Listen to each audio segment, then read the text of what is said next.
Hi guys, welcome to Zbrush 2021 for absolute beginners. My name is Abraham Leal and I'm going to be your instructor throughout this series. So let's jump right into it. Welcome to Zbrush. This is the first kind of windows that you're going to get the first time you open Zbrush. This window right here is just a basic news window where you're going to see tutorials, news all about the updates and stuff. I suggest taking a look every now and then just to see what's up with the Zbrush world. But other than that, you can just close it. And this, my friends, is the first time you're gonna see this interface. Now, the interface in Zbrush, it's a rather complicated thing to work with at first. It's gonna be a little bit confusing because it doesn't work like any other software. It's its own unique like monster. So I'm gonna be guiding you through the main windows and panels that we have in this setup, in this interface, so that you feel comfortable with moving and modifying anything in here. So you need to know that Zbrush is of course a sculpting software. You probably got into this video because you want to learn how to sculpt creatures, monsters, even vehicles, hard surface stuff, environments, and any other kind of things. And Zbrush is going to be the best software to do so. So first things first, this thing right here is called the Lightbox, and it's sort of like a navigator. It's like Explorer. It's like Windows Explorer. You know, when you open your file folder, and you can explore all your files. Well, it's the exact same thing, but for Zbrush stuff. So if you want to see what the brush looks like, what the models looks like, this is going to be the way to do it, through the Lightbox right here. You can pretty much navigate, as you can see, any part of your Windows environment, and you should be able to find whatever you're looking for. Now, in our case, we're going to be using this Dynamesh 128 sphere to start working. But before I do that, let me show you what happens if we don't select anything and if we just try to sculpt right away. By pressing this button, you're going to hide the Lightbox, and this is your canvas. This is the place where we're going to be working. Now, more often than not, people that start working with Zbrush, they want to start sculpting, and they do this, right? You start drawing like these really, really weird shapes in here, and you're wondering, where the hell is my face or my sphere, or how can I start sculpting my monsters, right? And the reason you're seeing this is because Zbrush is a software that has been built through several years on top of updates and updates and updates. And this thing right here is the beginnings of Zbrush. Zbrush was originally conceived as a 2.5D painting program, and it later evolved into a sculpting program. So this interface right here and this effects that you're seeing right here, they have to do with the 2D side of Zbrush, the 2.5D. So all of this painting tools right there, you can see here 2.5D brushes, all of these things work with this kind of environment, but that's not what we're going to be working. We're going to be working on the 3D side of things. So to clean this up, you just hit Control-N, and that's going to clean your canvas. You're then going to go into Lightbox, and you're going to select your first project, which is going to be this Dynamesh Sphere 128. I'm going to explain what that means in just a second. So I'm going to double click. I'm going to say no, I don't want to save anything. And there we go. We're finally here. Now, first things first, you need to know how to move inside of Zbrush. For this, you of course are going to need a Wacom tablet. So every time I say click or tap or whatever indication I do in regards to navigation, it's going to be in regards to using a tablet. You definitely need a tablet because tablets have pressure sensitivity that you can use to have a better management of your sculpture. So you definitely want one of this. It doesn't have to be the most expensive one. You don't need a Cintiq. You don't need like a super advanced one. It can be even the most basic like Wacom tablet, which should be about 60 bucks, and that should be more than enough for you. I personally am using one of this, which is the Intuos Pro, I find that this one really reliable. I've had mine for more than 5 years, so it's really, really sturdy and really, really durable. There's other brands like Huion. That's another one that you can get. These, I believe, are Chinese, and they're good as well. I've had some students use them, and they're actually really good. And there's another one called XP Pen.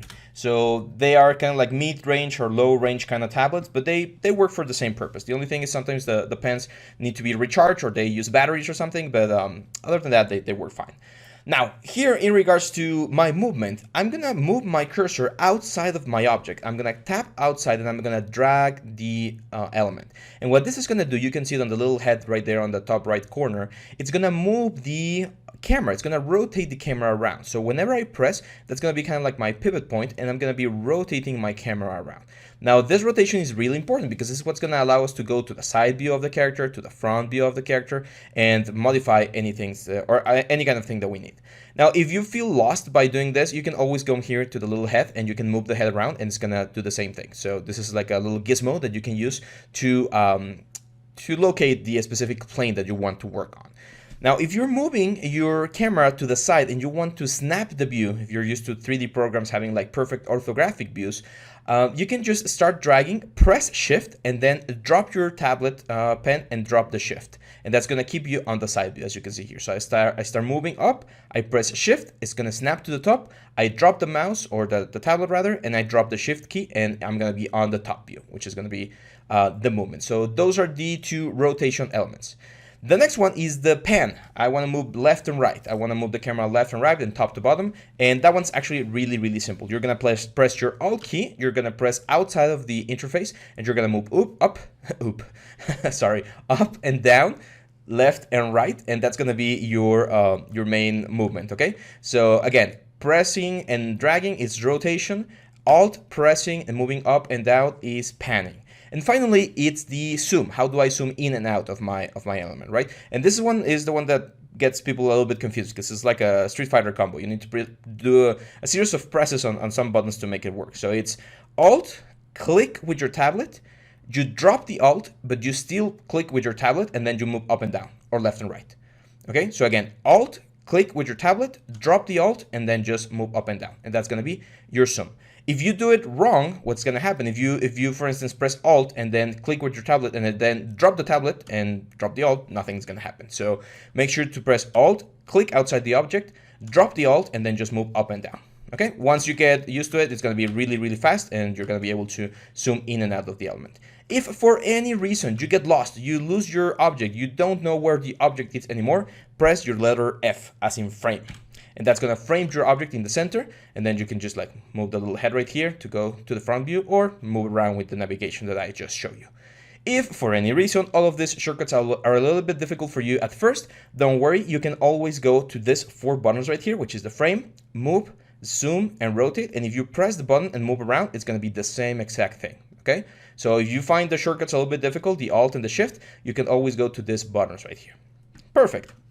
Now, let's take a quick look at the interface. This video is just an introduction so you know where to find things. And then in the next couple of videos, we're going to start with our first exercise. The way this whole series is structured is we're going to have a series of small exercises that should take you about an hour, maximum 2 hours, depending on your skill level. And after that, we're going to do a full project. But in order for us to get that, we're going to be building our skills up to that level.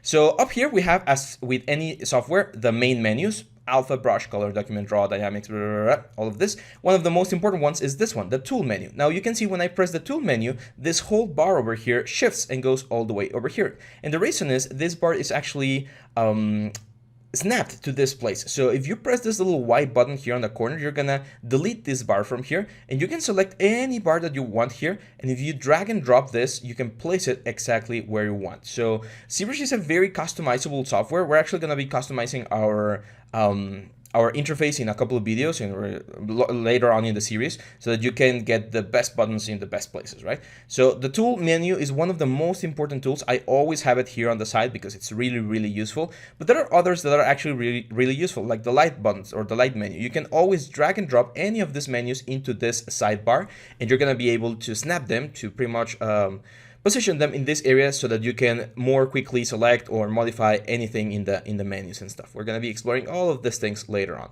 So all the menus up here. Next, we have the most common buttons. You can see the homepage is the thing we talked about before, where you can see some news. Sometimes they share tutorials or classes.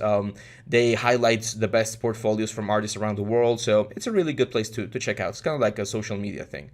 The lightbox, as we mentioned, is where you check all the projects, all the tools, brushes, alphas, and stuff. We're going to be using it quite extensively. Light boolean is an option that we're going to be using later. It's an operation method that allows us to do some hard surface stuff very, very nicely. And then we have all of these elements. In Maya, you know, or in 3D Studio Max, any software that you use, you have your movement key, your scale key, your rotate key. Well, we have the same thing here. You can press any of these things, and you're going to see that this gizmo appears on the middle of the sphere. Right now, we don't want any of those, so we're going to keep it in the draw section. In here, we're going to start talking about the brushes and how the brushes work here in Zbrush. Now, you've probably seen before, if you're looking into Zbrush, that this software has a lot of brushes. So this button right here opens the brush palette, and all of these brushes are the ones that we're going to be using. Don't worry, you don't need to learn all of them. Some of them are really, really specialized, and you probably will never use them. Like, I don't think I've ever used, like, I don't know, like the hatch brush. I don't remember using it, or the snake cactus. It's not something that I normally use, but they're there for you in case you need them. It's always a good idea to just play around and see if they work for something specific that you're looking for. Now, the brushes, for instance, right now I have this standard brush, allows me to modify the sphere that I have here. This sphere is made out of something called polygons. Polygons, if I press this little button right here, are small squares and triangles that make up the surface of this thing right here. So what the brushes do is that brushes will push or pull the polygons depending on how they are programmed in order to create a change in the form and in the silhouette of our object. So for instance, the standard brush, if I just start drawing, it's going to add a form. It's going to add this nice little squiggly lines that I'm painting. I'm of course painting them with my tablet. And this will allow me to pretty much create anything that I want. We're going to be covering some basic sculpting forms and techniques later on, but right now, just be sure to understand that this brush will modify the surface. Now, how can we modify this brush? Well, we have the first option, C-add and C-sub. C-add is adding volume. It's pushing the surface towards the outside of the object. So it's grabbing it and pushing it towards the top. If I change this to C-sub, it's going to do the opposite. It's going to start carving into the object, right? So we're going to be able to move inside the object and, again, do changes. Now, in order for us not to be switching these things right here, you can always just press your Alt key, and you can see that now my cursor has this little negative sign on the crosshatch, and this will allow me to do the opposite of what I have selected. So if I have selected the C-add, I'm going to be doing the C-sub. And if I have selected the C-sub, I am going to be doing the C-add operation. Okay? Now, let's keep C-add. C intensity, very obvious. The more intense you do, the more extreme the change or the modification is going to be. The more or the lower the value, the softer the modification is going to be. Now, keep in mind that this also is affected by the way you press on your tablet. If you press really, really, really hard like this, you're going to see that you're going to get like a very extreme variation, very extreme silhouette. If you press very, very, very softly like this, you're going to see that we're going to have a very soft transition. So controlling the pressure on your tablet and controlling the intensity of the brush are going to be the two keys to modify the way we sculpt on our objects. Focal shift has to do with the hardness of the brush. Let me see if I can explain. If you have experience with Photoshop, this has to do kind of like the hardness. So if I bring the focal shift out, you can see that the two circles are now very close together. So the border of the brush is going to be very, very defined. You can see it right there. And if I move my focal shift down and I have the two circles very far apart, you're going to see that the transition is going to be very, very soft. So it is kind of affecting the size of the brush, but it's not the size per se. It's rather like a fall off that we have on the inner side of the brush. So again, not something that I usually change, but sometimes, for instance, for this kind of thing, it's nice to have. And finally, the draw size. Now, draw size is really important because the bigger the brush, of course, the bigger the modification or the bigger the influence that it's going to have on the object. The smaller the brush, the smaller the effect. So a couple of quick ways to change these things, again, without having to go all the way to the top and modifying them. To change the size, you can press your letter S on your keyboard and then just drag and change to the side. And as soon as you select a new size, this thing is gonna disappear automatically. So you can see it's gone. So S, move to the new size, it's gone. S, move to the new size, it's gone. So very handy. For the intensity, I believe there is a shortcut. I usually don't use it because the letter is really far away, which is the U shortcut. So same thing, you can just change this and it's gonna modify it. I personally prefer to use the spacebar. If you press a spacebar, you're gonna see that we get all of these elements and more things over here that you're gonna be able to change. And no matter where you press your spacebar, the square is gonna appear on that specific area. So it's really, really important that we select the proper place, right? So in here, I can change draw size, I can change focal shift, I can change intensity, all in one single shortcut. And as soon as you stop pressing your spacebar, you're gonna get this. If you press it just once, nothing's gonna happen. You have to press and hold, and then just modify whatever you need, and you're gonna be fine. Now, cool thing about ZBrush, once you start a session, every single thing that you've done in that session will be stored in something called the undo history. You can see it right here. So I started right here, and I can move this thing all the way to the first square, and it's pretty much as if I am erasing everything. And this can also be controlled with Control-C. So if you do a lot of Control-Cs, you're gonna be able to jump back and forth. Now let's move very quickly to the next part before we close this video, which is this couple of things right here. Let's start from top to bottom. So in here we have the color of the object. If you are sculpting, I don't know, like a goblin or something, you can select like a greenish color and you're gonna get more closer look of how the skin is going to look at the end, right? It's not really important. Any good sculptor should be able to sculpt everything with just like the basic gray material, but it's good to have. I strongly recommend against using matte caps. Now, this thing right here is the material of the sphere. Matte caps are materials that are supposed to imitate in a very exact way, although sometimes they don't, the materials in the real world. So for instance, if I grab this shiny material, it's supposed to be like a metal, but sometimes, and you can see it right here, you're going to be able to see each individual square, and it might distract you from the core principles of sculpting. So I strongly suggest that you use the basic material for now. However, later on, if you want to change the material to any other material, do it. The only one I'm gonna forbid is this one, the red cap material. It's horrible. It's horrible because when you start sculpting, you're gonna see how we get those very ugly gray lines on every single line of the polygons. So sometimes this is the default material. Change it. Just go here, for instance, to basic material, and if you really like this one, you can just save this as a starter material, and that's gonna be your material every time you open Zbrush. I'm gonna show you later on some other materials. For instance, I have this one, which is like a lighter gray, and it will give you a very similar result to what we're gonna be doing, but that's gonna come later on when we customize the whole thing. Right now, I'm gonna work with the basic material so that we're all on the same page. Textures, not something that we're gonna use. You can see they're really, really ugly textures. They look like Windows 98 textures, so horrible. We're not going to be using. We are going to be texturing our characters later on using a technique called polypaint, but that's going to come later again, and we're not going to be using these things. Alphas and stroke. Now this is important. The stroke is the way that our brush is being dragged on top of the surface. So usually the brushes are going to be either dots, which is the one that we have, which is a lot of very close dots that create a line. You can have freehand, which is very similar. You're going to see later on how the dots differ a little bit. And then you can have something like the spray brush, right? Like the spray, what's going to do is instead of doing a line, it's going to do like a spray. So again, things that we can use to change the surface and the sculpture of our characters.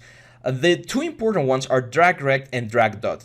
These ones are important because they work a little bit differently than the other ones. So let me explain. Drag rect works better when you have an alpha. And an alpha, just to finish this small lesson, is the tip of your brush. So let's go back to a dots real quick. Let's grab like the arrow. If I have the arrow selected and I am in the dots stroke, when I draw, instead of drawing dots, I'm going to draw arrows. You can see it right there. Okay, and this is very useful when we want to do some very specific details like, I don't know, scales or wrinkles that have very specific shapes and stuff. Well, this having a different type of alpha on the brush is going to give us a very interesting detail that we can use to our advantage.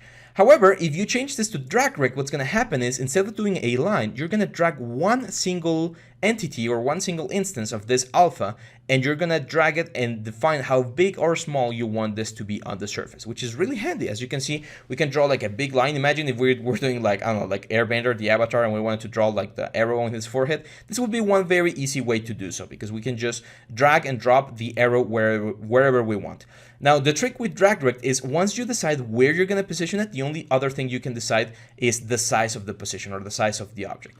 The other drag stroke, which is drag dot, is slightly different. You select the size by doing the size on your brush, and once you know the proper size, then you position the thing where you want this to be. So as you can see, they are kind of similar because they won't behave like the line or the free stroke, but they will they each have their own utility, right? So drag dot, drag rect, a really, really important thing. And that's it, guys. This is the brushes that we're going to be using, the strokes that are going to modify how the brush is applied to the object, and then the alphas, which are going to be the tip of the brush. So depending on which alpha you have, your brush is going to behave differently, of course. And that's all you need to know for this first video. This is just an introduction. This is just like the general overview of what we have here in Zbrush. In the next video, we're going to start working with our first assignment, with our first project, and hopefully you will be able to learn. I strongly recommend you take a couple of minutes, probably like 10 or 15 minutes, and just play around with the interface, rotate around, make sure you didn't get lost, try all the shortcuts, the movement, the rotation, the panning, everything, so that you feel comfortable with the movement here in Zbrush, because that's one of the first things that students struggle with, and the faster you get used to the way Zbrush works, the better you're gonna be as a sculptor. So yep, that's it, guys. I'll see you back on the next video when we start with our first project. Bye-bye. Hey guys, welcome back to the next part of our series. Today we're going to start with our first model, and we're going to be working with one of the most important principles, the basic forms. So let's jump right into it. This is where we left off. This is our ugly little ball that we were just experimenting with to learn a little bit of how Zbrush works. So I'm going to go into the lightbox section. I'm going to select projects and I'm going to select the new Dynamesh sphere 128 once again. I'm going to double click it. I'm going to say, no, I don't want to save. I just want to start from scratch.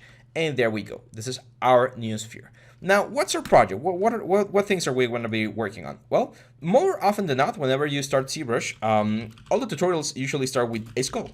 Skulls are like the bouncing ball of the Zbrush world, so they're really cool because you can do a skull and you can practice and stuff, but I want to make it a little bit more fun, if you wish. So there's this Mexican skulls that we have here in my country. I'm Mexican, by the way. And I really like the decoration. I think we can get away with doing some more stylized and cartoony skulls in order to get like a very, very nice detail. So we're going to use this thing as a reference to what we're going to do. And the first thing we need to do is we need to create the forms of the element, the silhouette, the main silhouette and the main shapes of our skull. So think about like the movie like Coco, if you saw it from Pixar. That one's a really good movie. So first things first, I'm gonna select a new brush that we haven't used before, which is called the Move brush. In order to select this Move brush quickly, you can use the shortcut, which is B to open the brush menu, M to go to the brushes that start with the letter M, and then V, which is the shortcut for the Move brush. So every single shortcut in here, every single one has a shortcut. It's a 3-letter code that you can quickly tap to get to that brush. How are you going to learn them? The more you use them, of course, but more often than not, it's B to open the brush, and then the initial letter, for instance, like the standard brush is going to be S, and then you just look at this and see, oh, okay, the standard brush has the T. It's usually either the second letter or a letter that makes sense from the name. So in this case, BST is the standard brush, BMV is the Move brush. Now, the Move brush is a really, really handy brush because it will allow me to modify big areas of the element. If I click and drag here, you can see that I'm pulling all of this volume very, very quickly. And that's one of the key things that you need to know about sculpture. We always go from the big picture to the small picture. So we start with the big round forms, the big silhouettes, the big shapes, and then we start going into the smaller details all the way until we go into the wrinkles and pores. Wrinkles and pores, even though they're probably the most fun thing to do, are usually the last thing that you want to do. Think of it like a cake. Those are the toppings of the cake. This is the foundation, the most important part. Now, one thing I'm gonna suggest to you is to turn off this thing right here, which is called the dynamic perspective. This is a sort of trick that Zbrush has to try to, that it has to try and get a normal perspective here onto the scene, but it usually doesn't work as well, and you're gonna see that things start getting really, really deformed.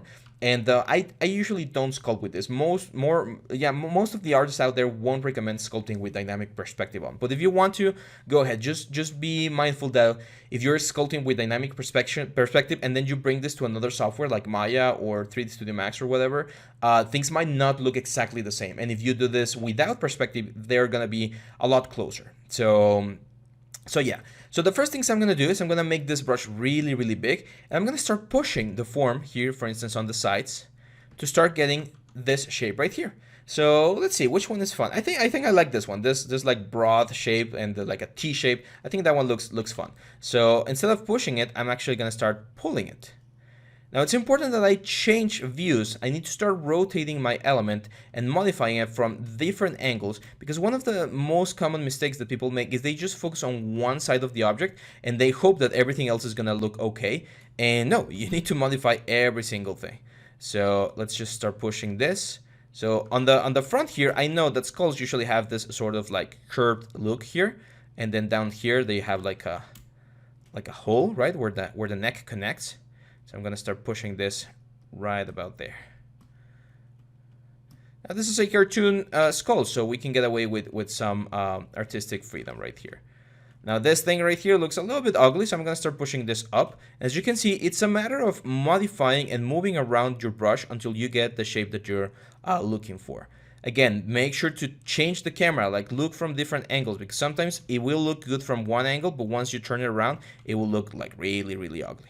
So I like that. I think that's an interesting shape. Let's start adding a couple of more details. For instance, the eyes are going to be really, really important. So what I'm going to do is I'm going to change back to my standard brush, BST, and then by pressing Alt, I'm going to carve in where I want the eyes to be. There we go. I'm going to make the brush smaller so that the hole is a little bit sharper. And there we go. See how we get that nice little eyes? The eyes are quite far apart, and I think that's good because that's gonna give me this like cartoonish look, which we're looking for. Then we have the nose. So I'm gonna use my brush here as well, the standard brush, and I'm just gonna start carving where the nose would be. There we go. And now we can start adding certain things that I know all skulls have. For instance, all skulls have this cheekbone, which is called the zygomatic arc. So I'm gonna use my standard brush to add a little bit of volume here underneath the eye to incorporate this zygomatic arc right here on the element. Now, you might be seeing something here, and this is really important. If you remember from the past video, I mentioned that all objects are made out of squares. And what brushes do is they don't create more squares. They just modify, either push, pull, cut, or twist, or whatever. They just modify the existing squares. However, we have a problem here. I'm adding more detail to the skull, and you can see that the squares are getting a little bit more tense. They're trying their best to follow what the brush is telling them to do, but we're not able to really capture that element, right? Like we're not able to do that because there's not enough squares. We need a little bit more resolution. And that's where Dynamesh comes into place. Dynamesh is a way of working here in Zbrush. And what it means is that the mesh, the polygons that make up your object are gonna dynamically adapt to the new silhouettes or the new changes that you add to your object. By default, Dynamesh is now activated. You can find it here on the geometry tab and down here on the Dynamesh element. So here on the Dynamesh, you're gonna see this bright orange square that says the Dynamesh is active. And right now we have a resolution of 128 points. So if I increase this resolution, and then I turn off Dynamesh and turn it on back again, what's gonna happen now is that all the squares are gonna recalculate, and you can see that we now have more squares. You can also see the change here on the number of active points.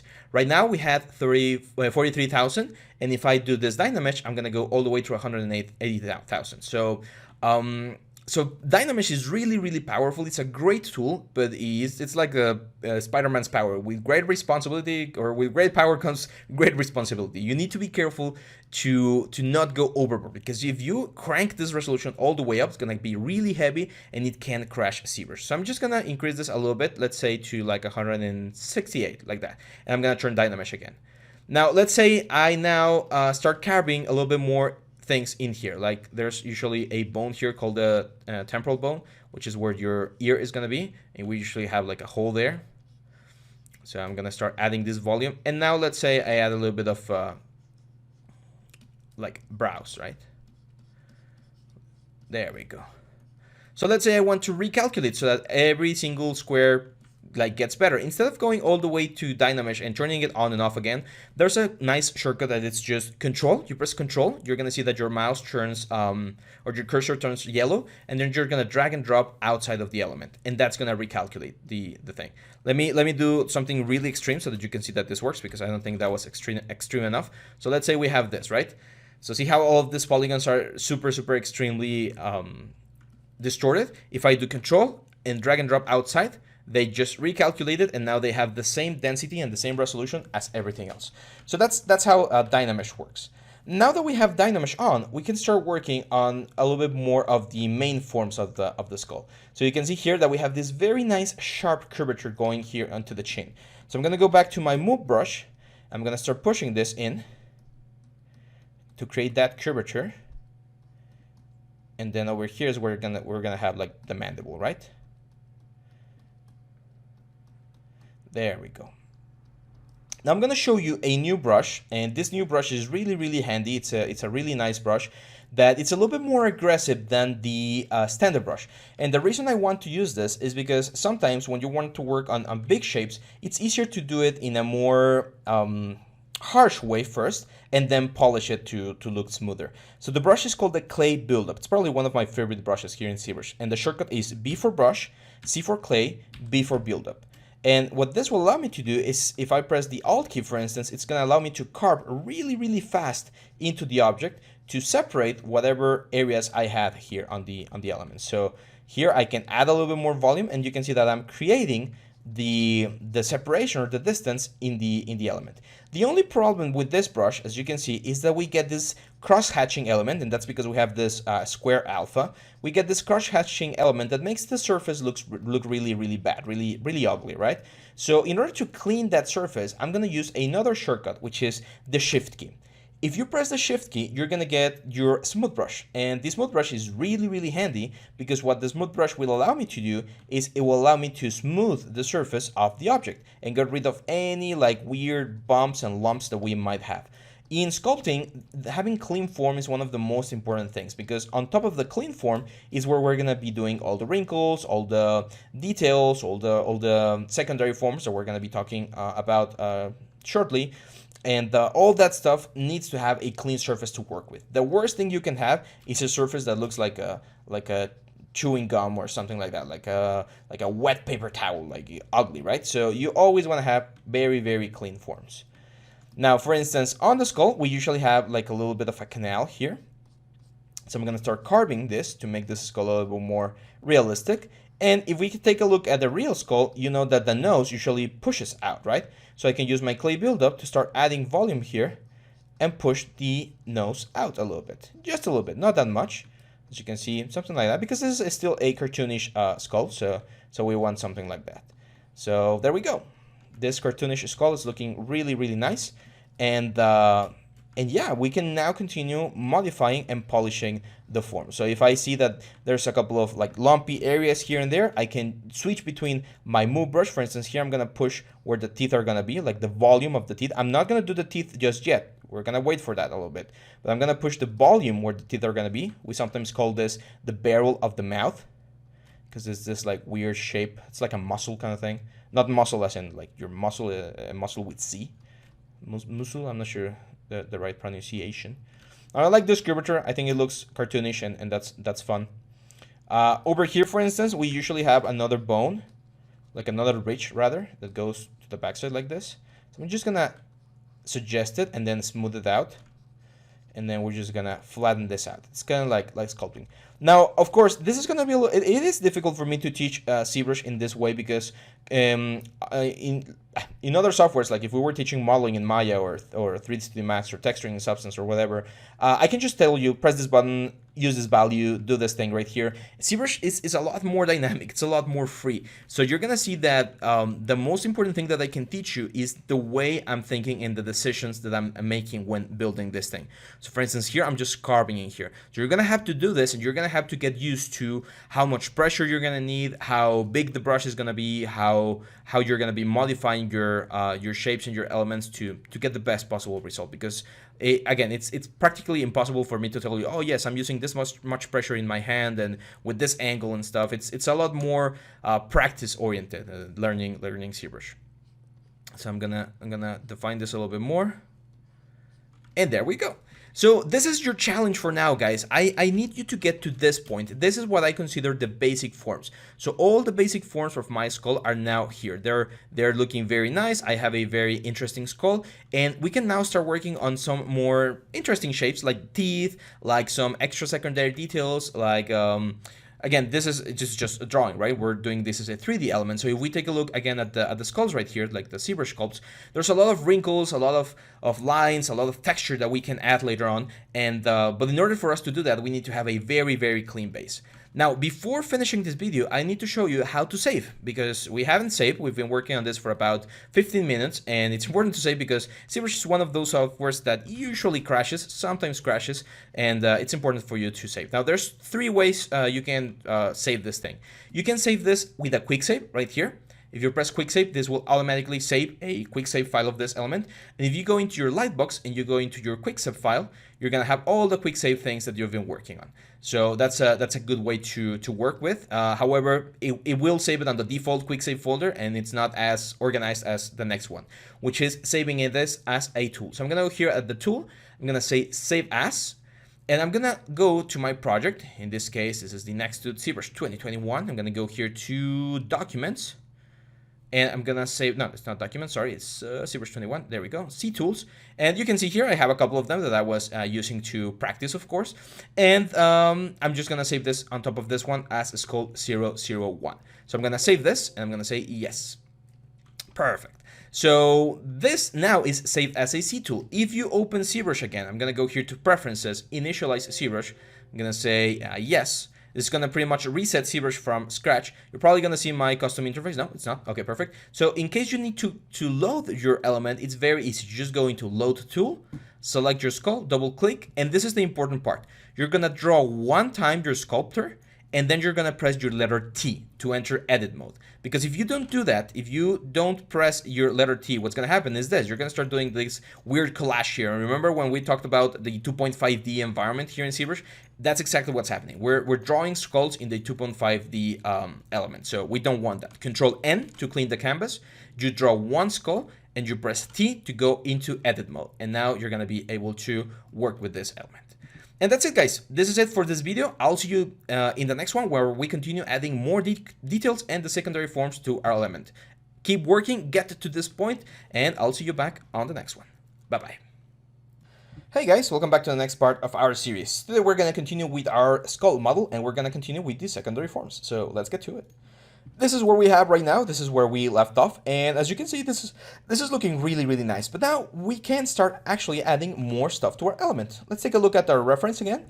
Let's go back to our little like Mexican skulls, Mexican skull like Dia de Muertos.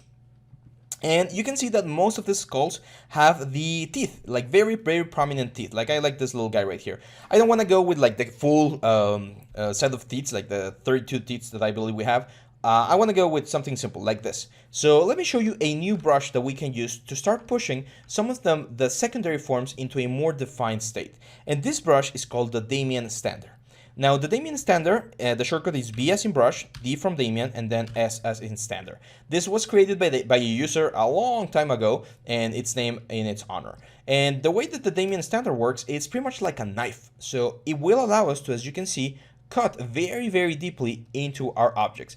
So if I want to separate like the jawline from the rest of the head, I can very easily create a line here that will separate the jawline like this. Again, not necessary, but it's good. It pushes the forms and it allows me to be a little bit more intense in the way I start cleaning my forms. I think I do want to add a little bit more depth in here. Usually we don't have as much volume here. The best way you can study this kind of things, like know where to add or remove volume, is by taking a look at the like normal reference. So if I look at the skull, you're gonna see that right underneath the eye, there's a shadow there. And that shadow means that that thing is concave, so you're gonna have like a little hole.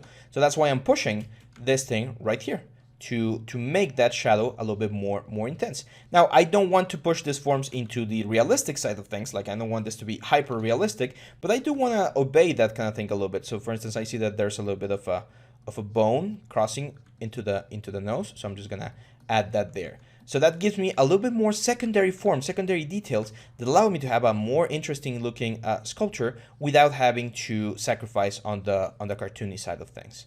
So again, I'm just carving here a little bit to soften this up. Now I'm gonna go here into my teeth, and what I'm gonna do is I'm gonna draw where the teeth are gonna meet. So as you can see, it's roughly about here. Now let's make this a happy sculpture. Here in Mexico, on the Dia de Muertos, which is November the 2nd, we celebrate the death. We don't mourn. We see death as another part of life, and we celebrate and remember our ancestors. So we see it as a happy day rather than a sad day. And now with my clay buildup, or sorry, with the Damian Standard again, I'm gonna start drawing the teeth. So I'm gonna be very careful here. I'm gonna do one. And then I'm gonna go and do a second one. And then I'm gonna do a third one, like a bigger one, because it's supposed to be like the, what's the word? Like the molars. And then I'm gonna do the same thing here. I'm gonna do one. I'm gonna do two. And I'm gonna do three. And there we go. Now, I'm not super fond of this last one. I think it looks kind of creepy, kind of weird. So I'm just going to fill it in with my clay buildup. I'm going to erase it. I'm going to stick with 4 teeth, and I'm going to smooth this out like this. Let's see how that looks. That looks even uglier, right? So we need to find a way to make this work. So I'm going to use my move brush. I'm going to start moving the teeth around until we find a way they work. I think by making the smile slightly smaller would be a nice idea. So yeah, something like that works a little bit better. Now, one of the issues that you might see here is that the teeth are not looking completely flat. They look a little bit like they're creating a little bit of volume on the silhouette, and I would like them to be a little bit flatter. Now, of course, we can increase the resolution. If I do Dynamesh, you can see that it creates new geometry there, but we probably do need a little bit more resolution. So I'm gonna go back here into geometry. I'm gonna push my resolution slightly higher, and I'm gonna do a new calculation, like that. And now I'm gonna show you another brush that's really, really magical. I really like this brush, which is the Trim Dynamic brush. The shortcut is BTD. The Trim Dynamic brush is kind of like a bevel brush. It will flatten the surface. It will create a hard surface edge. We're going to be using this when we do a hard surface as well. And it's really good, for instance, to make the teeth a lot flatter. So by doing this, I can very, very easily clean all of this area. Now, see how we still get some weird areas right there? That's where the Dynamesh standard comes into play again, because we can just go back here and give this a little bit more definition. So we just do this. We just push this again, and we redraw that nice line that we have inside the teeth. Now we can of course add a little bit of like the border of the teeth, you know, where the teeth is inserted. In candy skulls, you usually don't have this, or at least not as prominent or as intense, but I think we might benefit from having a little bit of this. So I'm using my clay buildup to add this little element right here, as you can see. It's kind of like drawing and fading it in, and then we just smooth this out. Let's see how this looks. I don't want this to look super creepy, so I just want this to look nice. So I'm gonna probably smooth this even a little bit more, and there we go. That's a nice looking skull. I like it. I think it looks good. I'm gonna use my clay buildup again, and now I'm gonna go here to the brow, and I'm gonna start adding a little bit more definition there on the brow, so that we know that that's where the brow ends. And since we have more geometry and we're working now on the secondary forms, we're going to start defining these kind of things a little bit better, and we're going to have a lot more definition. So that's a rule of thumb that you need to remember. The more geometry you have, the better your detail is going to look, the more definition you're going to have. However, it's also going to be a little bit more difficult to control certain things, because you can see that with just a little thing, we mark a lot of stuff, and trying to smooth that out becomes a little bit more complicated. That's why we work on the basic forms before we jump onto this kind of things. So let's mark the nose here a little bit, very, very lightly, like that, just to generate a little bit more interest there. Now I think I want to go with my clay buildup, and I'm gonna carve here on the border of the eye, because I want to create like a division, like a sharp line division where the eye socket is gonna be, like that. There we go. Whoop. Let's push it in a little bit more. There we go. And smooth. Smooth, smooth, smooth to clean that sharp lines that we have. And now we have a nice division without a lot of problems. I'm gonna use my move brush, and there's a couple of things I want to change here with the overall shape of the skull. I think I want it to be a little bit rounder, especially here on the back. Like I don't want this to look like an alien element. We can of course smooth out. And usually here is where we would have like the hole for the neck. You don't have to be super specific, but just keep in mind that a 3D model has the special property that you can see it from a lot of different angles. So it's always a good rule of thumb to make sure that your model looks good from every single part, because you never know if you're like in a game, or if you 3D print this and people are gonna be taking a look at it, you never know what parts of the model they're gonna be like inspecting. So I wanna increase a little bit of the mandible here. So I'm gonna use my move brush and push this into like a sharper mandible. There we go. That looks fun. As you can see, I'm changing and varying the size of my brush to give it a little bit more depth. Now here I'm gonna carve in a little bit to make it seem like the hole, because we're not usually there's a hole that goes all the way across our face. Of course, we have muscle and the tongue and everything in there, but I want to just indicate that this is the hole from the mandible. Let's clean this teeth here, because we're seeing like the back side of it. Dynamesh standard again to recover that. And there we go. Look at that. Look at this happy dude. I like it. And we're gonna make it even funner. It's gonna be a really nice exercise. Now, if we take a look again at the skulls, let's see if we are missing any like important detail. Yeah, for instance, you can see here on the side where the temporal bone is, which is where our ear is, there's like a hole as well. Like you can see the very intense shadow in there. And right now we don't have that. So we can again use our clay buildup to start pushing this in and creating a little bit more of a change in silhouette there. So yeah, that looks a lot better. And now we just, of course, smooth everything out here. Smooth, smooth, smooth. We cut here. We modify all of this. Smooth, smooth, smooth. And we're getting a really nice, happy skull. Perfect. I think we're in a really good position here. There's a couple of holes that we usually get in here. I don't think we need them because we're gonna be decorating this Mexican style with all the flares and stuff, like all these little lines and things. So I don't think we need it. I like this hat. Maybe we add one. We'll see in the next video. But yeah, this is it, guys. This probably will take you a little bit longer than the first one. I know that this video is slightly shorter, but it might take you a little bit longer because trying to control the form is one of the skills that you need to develop, and it won't come easy. It's a lot of practice, and you definitely need to put the time into it. So take your time. Even if this video is only like 10 minutes long, try to take your time. Take 20 minutes if you need to, 30 minutes if necessary, because this secondary forms and this secondary part of the element it's probably one of the most important parts apart from the primary forms. We usually go in order of importance. So primary forms are going to be the most important, and then of course secondary forms. But I'm specifically asking you to take your time, because in the next video we're going to be adding all the nice little details, like the Mexican details.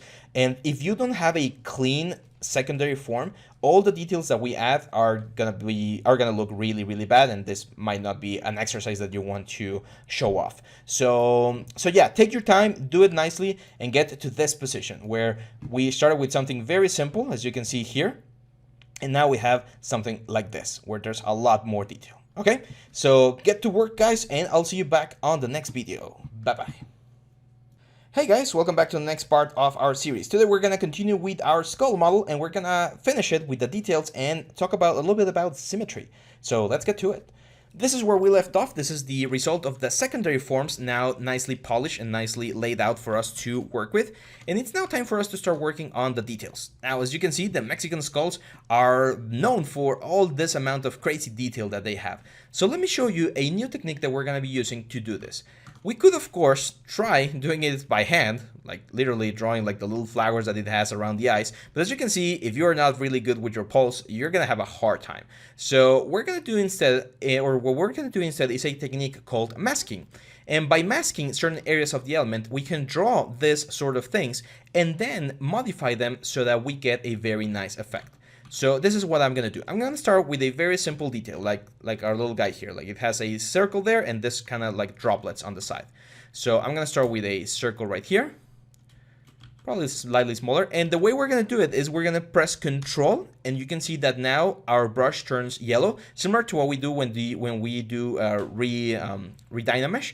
But now if we do it inside the character, what's gonna happen is we're gonna create this black area, and if we try to draw on top of that area, we're not gonna be able to. So what I'm gonna do is I'm gonna draw there, and then I'm gonna draw like the little like droplet kind of thing, and you can erase the mask. This is one of the powerful things about this technique, that you can erase masks by pressing Control and then Alt. So now this is gonna allow me to create this very nice looking element there. And if I invert this mask by pressing Control and tap outside of the object, I'm gonna be able to add a little bit of volume here with my clay buildup, as if I was adding like the sugar coating that this kind of skulls have. Now if I click Control and drag outside of the object, you're gonna see that we drop the mask, but we keep the detail. And look at that, doesn't that look nice? That's exactly what we're gonna be doing in order to generate the rest of the elements. So let me repeat it real quick. Let's do like some cute like a mustache. So I'm gonna do something like this, like a spiral. Let's make the brush smaller. So it's gonna be like a, there we go, like a spiral right there. And then with Control, I'm gonna delete a little bit of the beginning there, so we don't have as much volume. So I'm polishing the mask. I'm gonna hit Control and tap outside of the object, And then when my clay build up, I'm just gonna very softly add a little bit of volume. It's like if I'm extruding a little bit of this volume, and it looks like it's another shape that's on top of the element. You can of course soften this if you want this to be a little bit softer. And when we take the mask away, we're gonna have this. A very funny looking mustache here for our guy. Now let's go for the eyes. The eyes, you can see, usually have this sort of like flower pattern, and flowers could be a little bit tricky, but not if we use this technique, because we can do circle, circle, circle, circle, circle, circle, circle. It's easier to draw circles like this. Circle, circle, circle, circle, and circle. And now we can delete the inner side of the circles very, very carefully, so that they don't go inside the character, and we just have the petals on the outside. So very carefully there. Now it doesn't have to be perfect, and that's one of the cool things about this exercise. Usually candy skulls are made by artisans, and it's okay if they're not perfect. It makes it look like they were made by hand rather than by a machine or something. So there we go. Control tap to invert the mask, and now we just very softly add a little bit of volume. It's important that it's a little bit, because if you go super intense there, it's gonna look really, really ugly. So very, very softly, we add a little bit of volume all around the border of the eyes right there, to make this petals push out. Look at that, beautiful. Beautiful, beautiful. And then we soften everything very, very softly. I'm barely touching my tablet here, so as to not erase the detail completely. And there we go. We delete the mask, control and drag outside of the object, and look at that. Beautiful mask.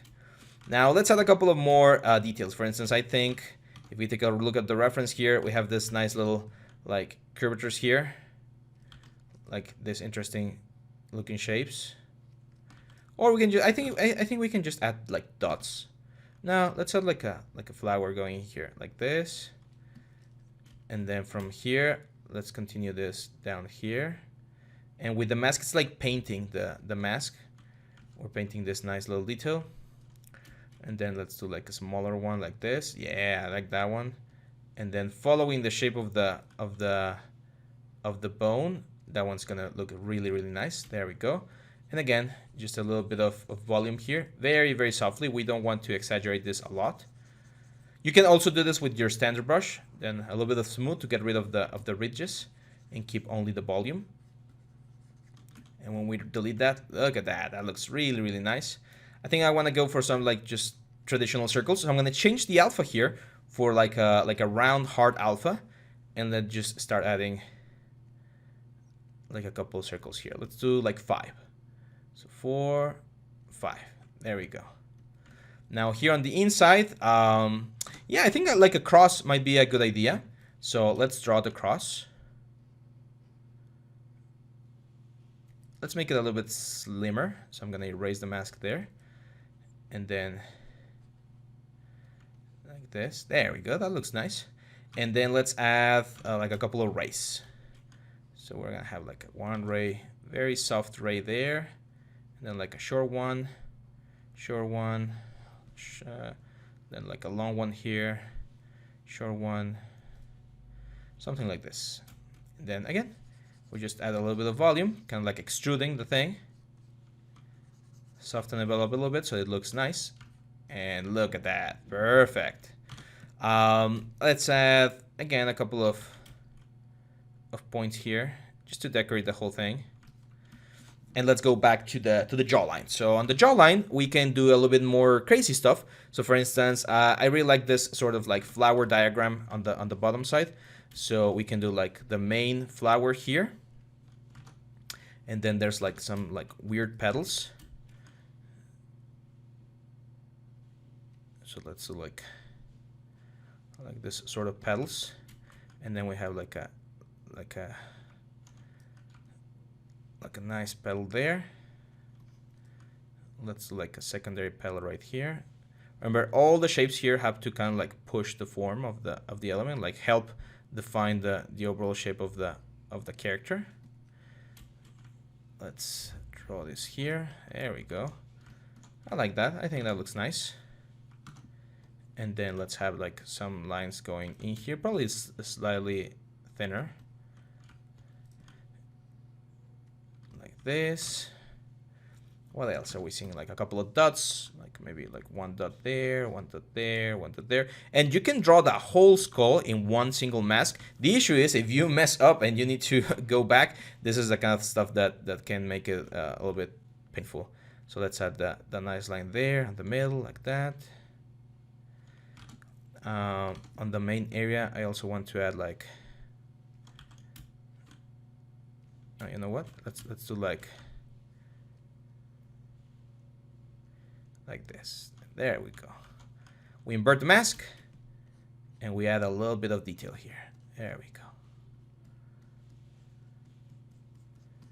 Just the little bit of a volume there to push the whole surface out.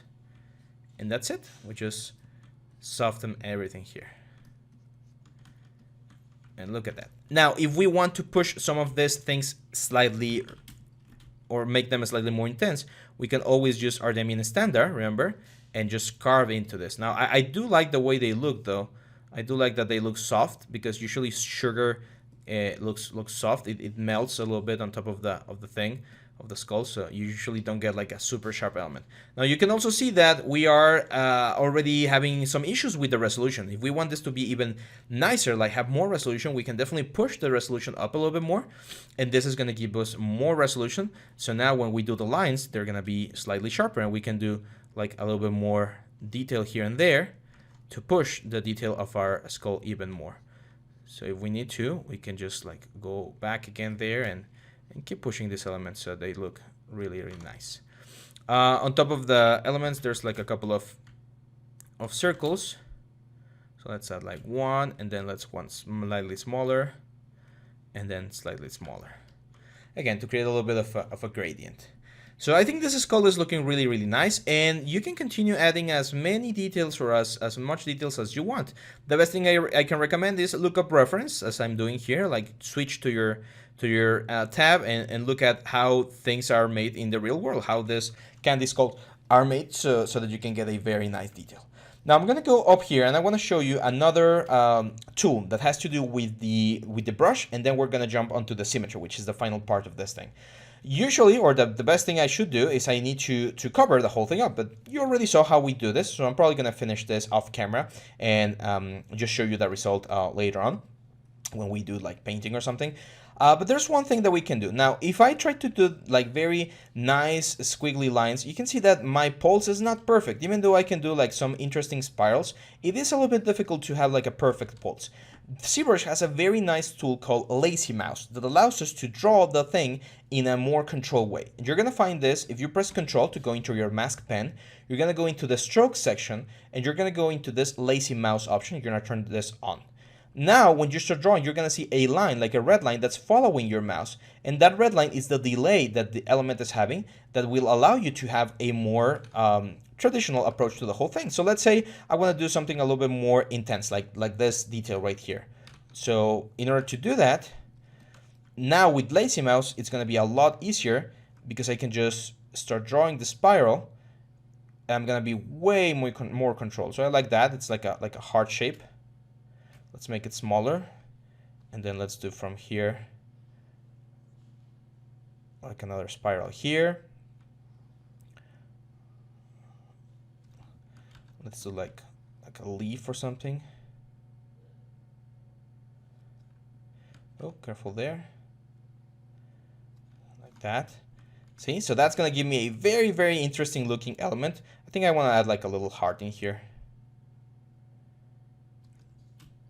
And then we can just add like, now the Lazy Mouse is something that gets activated. So if you want to change to clay buildup, you're gonna need to go to create Lazy Mouse and stroke and turn this off. You can also press your letter L, and that's gonna turn it off as well. So I'm gonna do like, it didn't, it should have, but let's just turn it off. Oh, that's right, it's per element. So there we go. So mask there. Let's do like a mask here, Let's do another mask here, here. Patterns are one of the most important things. So there we go. We change this out, and with my clay buildup, I can just very, very softly add a little bit of volume to all of this new pattern that I just created. And when I get rid of the mask, look at that. Beautiful, right? So this is one of the techniques. We're going to be looking at a lot of different techniques to sculpt things here in Zbrush, but this is one of the techniques that we can do to add the detail to our elements. Increase the Dynamesh resolution and use our masking to select and create all of these interesting patterns. So have fun with this, guys. Do it and add as many details as you want. And now the final thing I want to show you before we close this video is symmetry. Right now, we've been working with symmetry all along the character. Every single part of the character is completely symmetrical. And you can see that we've had the symmetry on for a long time. And the way you activate or deactivate symmetry is with your letter X. So if you press the letter X, you're going to be able to only draw on one side of the character or only modify one side of the character. And you might be wondering, why would I need to do that? Well, let's say we have already finished the whole skull and we want to add this a little bit more character. I can use my move brush, for instance, and modify the way the skull is looking. After doing all the detail, of course, because otherwise it's going to be almost impossible to get this very nice, interesting pattern as an asymmetrical element. So asymmetry is really good to give your characters and your sculptures a lot more life, as you can see here. I could, for instance, go into my clay buildup and draw like an eye here with like a sphere.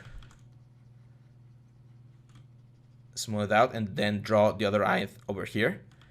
And by doing this in an asymmetrical way, I can now have a very interesting, goofy looking, cartoonish looking element without having to worry about the symmetry, because everything was done symmetrically up to the point where I needed to change it. That's usually the advice I give to all my students when they're asking about symmetry, like when should you turn it off? Unless the character is asymmetrical from the beginning, like think of a zombie with a huge arm and a small arm, like right arm is huge and the small left arm is really small. In those cases, then yeah, you're gonna have to work with asymmetry from the beginning. But in things like this, I strongly suggest you do everything symmetrically first, and then at the very end, if you need to, change the symmetry or turn the symmetry off and change it so that you get an interesting result. But anyway, guys, this should be a very good exercise for you. As I mentioned, this is a beginning exercises. We're going to be doing several exercises so that you get to know all the tools and all the processes here inside of Zbrush, and then we're going to jump into a bigger project that's going to be like our final project for the series. So try to get up to this point and make sure that you save this. This is always good to have. You're always going to have your first sculpture as a memory of how you started, and everyone starts at the bottom, guys. Everyone starts with no knowledge and they build their expertise and their knowledge up. So don't worry if it doesn't look exactly like this or if it looks kind of ugly. If you want to, I strongly encourage you to do this exercise several times. Try to do it 2, 3, 4 times. Each time you do it, you're gonna get better and better, and the result is gonna show for it. So yeah, keep on working, guys. Keep on pushing, and I'll see you back on the next video. Bye bye.